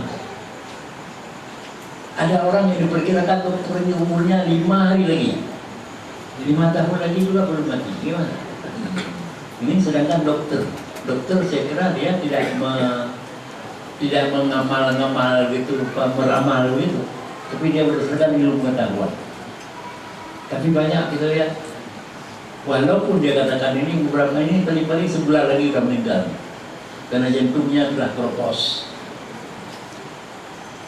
Tapi nggak berani juga dia mengatakan tanggal 1 bulan 3 mati. Nggak berani. Di bagaimana dengan tuan syekh kita? Saya duga hanya meramalkan aja. Kenapa beliau berwasiat lah gitu ya. Jadi kalau nanti saya pergi nanti di balai pengajian ini jangan sepi. Walaupun gurunya nggak ada lagi tadi, mudah-mudahan pengajiannya tetap jalan. Tidak ada ustaz ini kan? Bukan berarti ustaz sudah mau meninggal. Itu mungkin harapan dan sebagainya. Jangan-jangan beliau pun nggak pernah bilang gitu. Nggak pernah bilang kalau saya untuk dirinya nggak pernah dibilang gitu kan. Cuma harapan.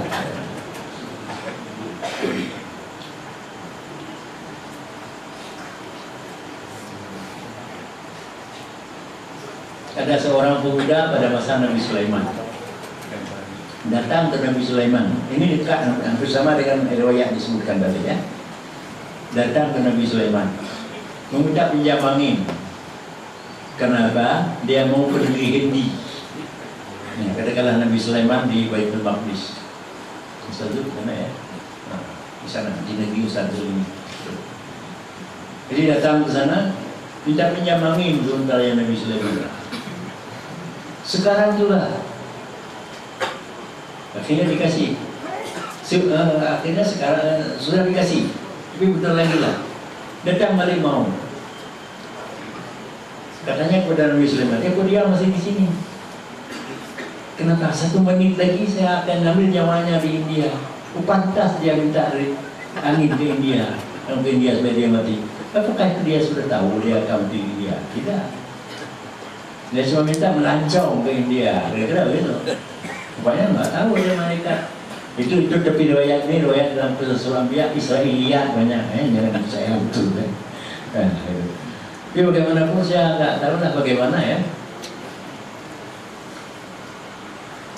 Wafi ardin Tamud itu betul di daerah mana itu memang ayat, Ada 5 hal yang tidak diketahui oleh manusia. Hanya Allah lah yang tahu kan. Allah yang tahu 5 perkara itu termasuklah di mana dia meninggal. Apakah kita di sini atau di tempat lain? Berapa banyak orang-orang yang ke haji memang mau meninggal di haji. Tahu-tahu pulang ke Indonesia ke Medan ini, di Medan ini ke Surabaya meninggal. Setelah 3 hari pulang dari haji ke Surabaya, meninggal. Enggak tahu. Tidak tahu lah kalau mungkin pada satu masalah dia ada ilmu bisa mengetahui itu, saya kira nggak betul juga. Menurut saya ilmu dokter sudah cukup tinggi, perkiraan dia nggak betul masalah ini.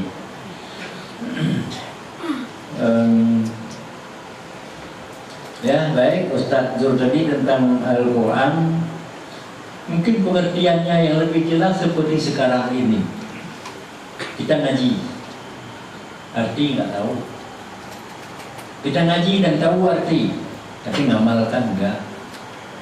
Apalagi saya lihat kalau di Aceh ada sebagian hafid 30 juz, tapi dia nggak tahu pun artinya. Bukankah itu artinya gambar-gambar Quran saja? Soal Quran itu intinya kan pengamalan. Dan itulah sebabnya Al-Quran itu sendiri tidak turun berbentuk huruf seperti sekarang ini, tapi berbentuk bunyi. Makanya Nabi menyuruh terjemahkan kepada sahabatnya menjadi dalam bentuk huruf tulis. Iqra, itu ya sahabat. Iqra ini begini, alif, kaf, ra. Sebenarnya bukan langsung Iqra begitu pada Nabi alif, kaf, ra tidak. Tapi Nabi menyebutkan Zatul Ayu, binya Iqra misalnya. Iqra tulis di sini bisa. Jadi sebenarnya yang buat huruf rasam sebenarnya ini adalah sahabat. Dalam pengertian huruf-huruf itu pun belum ada baris. Kemudian nanti lama-lama baru ada baris yang lengkap seperti sekarang. Berarti intinya adalah yang tergambar di Al-Quran ini sesungguhnya itu lahirnya. Yang inti betul-betulnya adalah pengamalannya, pemahamannya, penerapannya, keimanan kita terhadap aslinya. Nah, walaupun kekeramatannya tetap berada padanya, yaitu kita nggak boleh menyentuh kalau tidak berwudu dan sebagainya ya.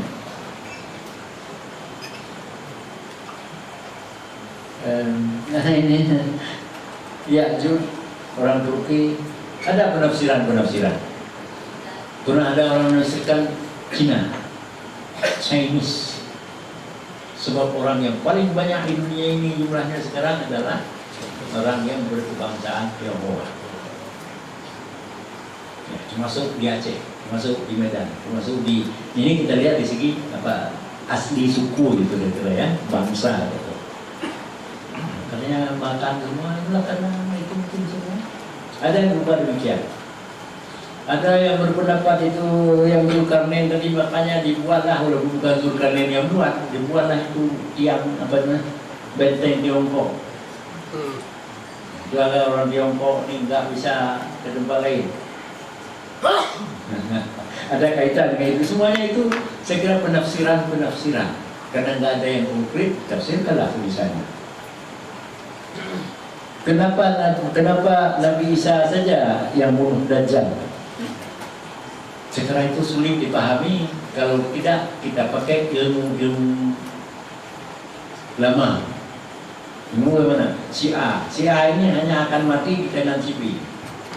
Makanya kalau terjadi peperangan zaman dahulu, ahli pedang dengan ahli pedang itu jangan kamu nggak sanggup lawan. Dia lebih tinggi ilmunya. Kalau lawan kita kalah. Nah, tapi kalau tantangannya yang pasnya, ya langsung bisa menyelesaikan. Itu panglima perang dulu, perang kayak kampung dulu kan, perang ya masa Ali bin Abi Thalib, masa perang Romawi. Kalau kita pakai itu bahasa itu bisa kita pahami. Kenapa Imam Mahdi ataupun Nabi Isa saja yang bisa membunuh Dajjal, orang lain nggak bisa. Mungkin bahasa itu. Dalam bahasa kita ada.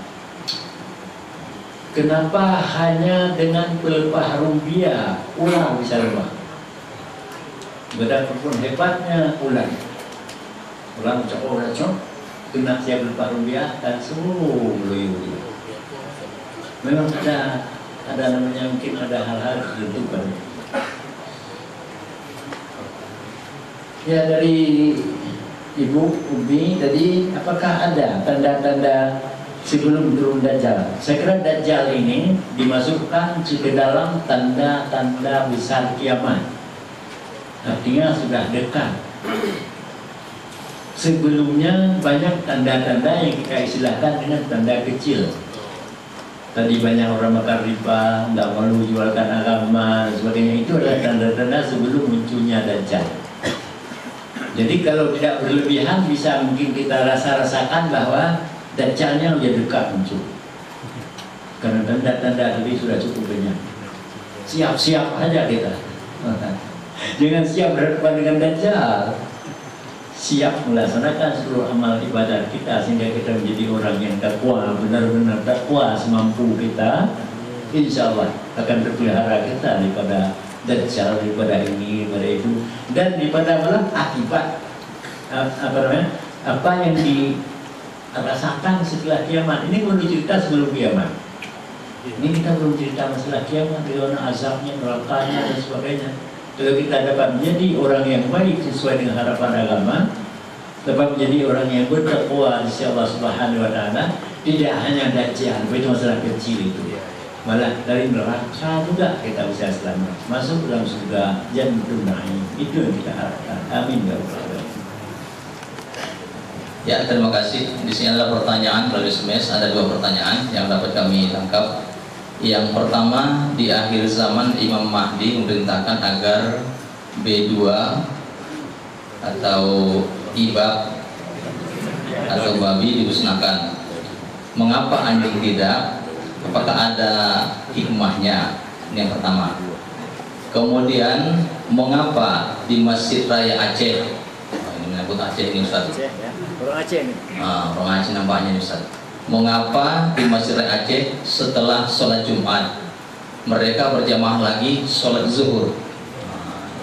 Inilah pertanyaan melalui SMS. Mungkin perlu penjelasan dari Tuan Guru kita.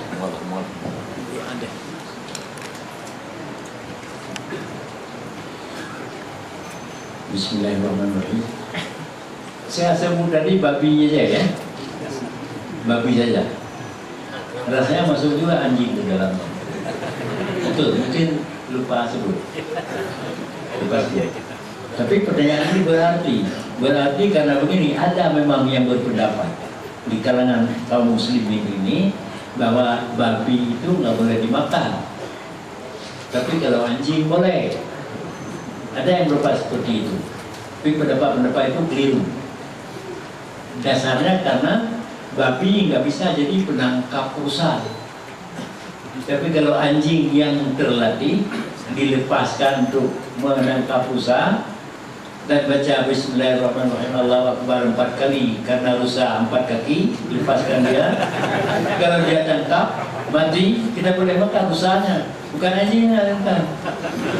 Rusanya boleh kita makan. Kemudian kita buang bekas, tapi dia ada ciri-ciri lagi nanti. Ini dibahas dalam kitab fikih. Yang ketiga,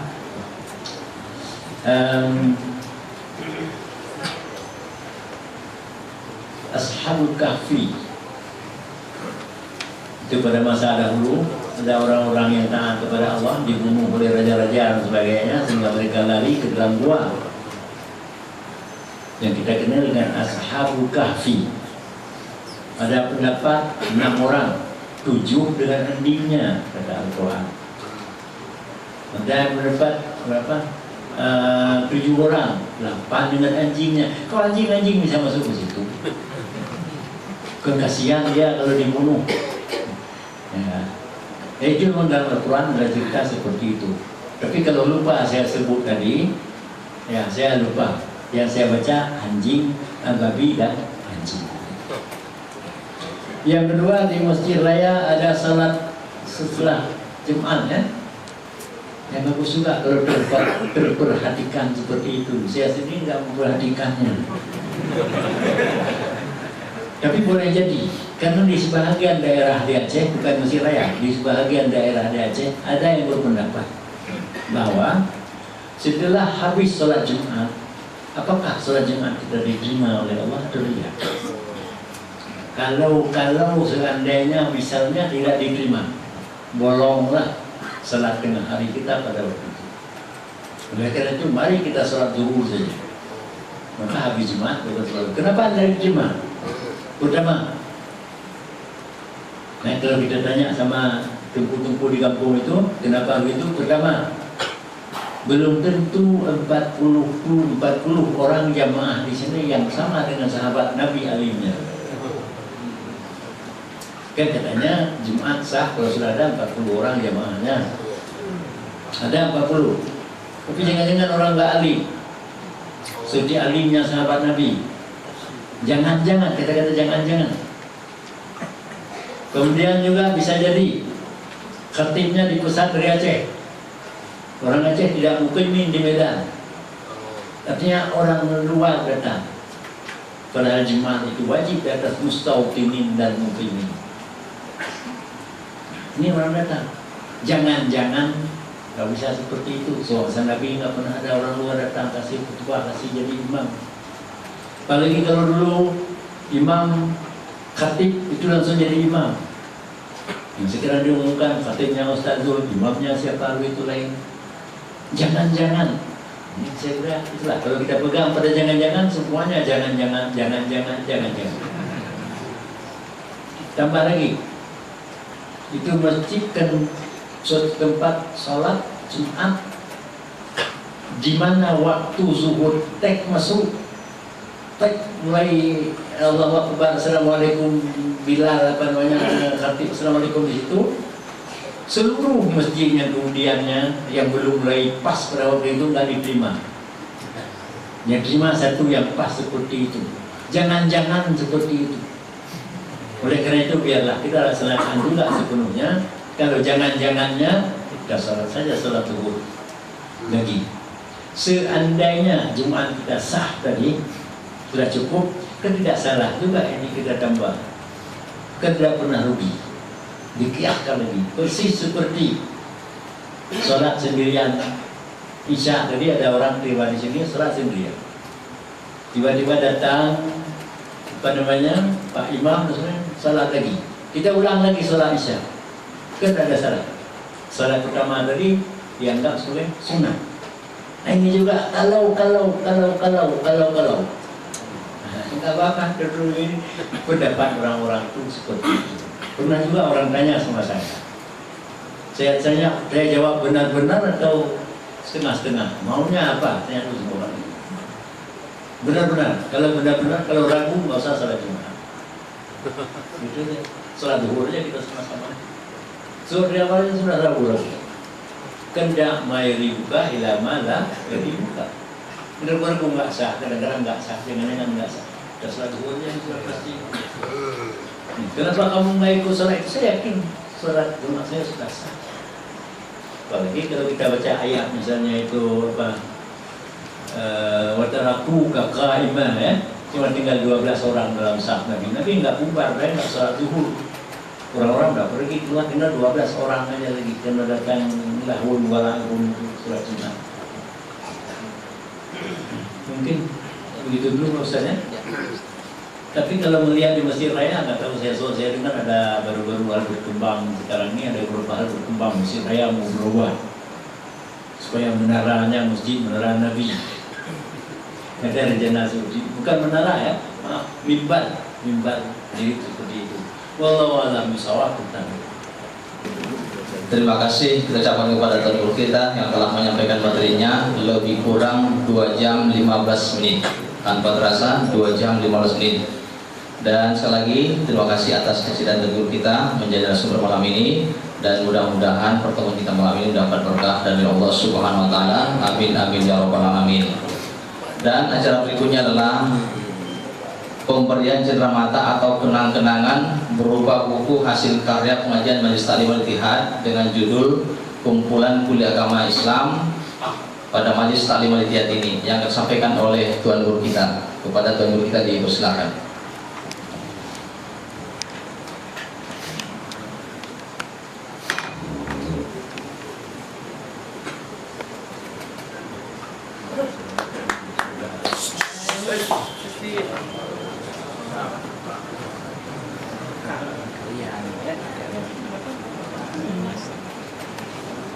Baiklah hadirin yang berbahagia, sebagai penutup pengajian kita ini adalah doa yang langsung akan dipimpin oleh Tuan Guru kita.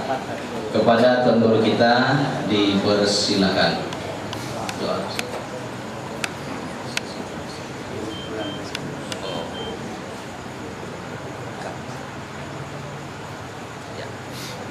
Dan untuk doa ini kami mohon kesediaan ya Kiai Zulfikar Hajar kepada Tuan Guru kita dipersilakan.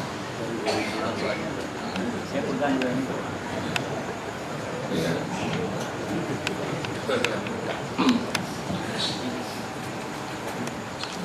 A'udzubillahi minasyaitonir rajim. Bismillahirrahmanirrahim.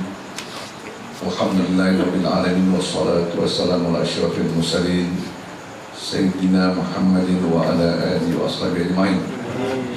Allahumma ij'al jam'ana hadza jam'an marhuma wa tafarruqana min ba'di tafruqan ma'suma. Allahumma 'allimna minhu ma jahilna wa dhakkirna minhu ma nasina. Allahumma anfa'na bima 'allamtana ya arhamar rahimin ya mujibas sa'ilin. Rabbana hab lana min azwajina wa dhurriyyatina qurrata a'yun waj'alna lil muttaqina imama. Allahumma a'inna ala dzikrika wa syukrika wa husni ibadatik. Allahumma ij'alna minasy syakirin waj'alna minat tawabin waj'alna minal mutatahhirin waj'alna min ibadikas shalihin. Rabbana atina fid dunya hasanah wa fil akhirati hasanah wa qina adzaban nar. Alhamdulillahirabbil alamin. Taqabbalallahu minkum. Dengan pembacaan doa tadi maka berakhirlah pengajian kita malam ini, dan insya Allah kita akan bertemu kembali pada malam hari depan. Demikian saja. Assalamualaikum warahmatullahi wabarakatuh. Insyaallah, insyaallah, insyaallah ada jalan.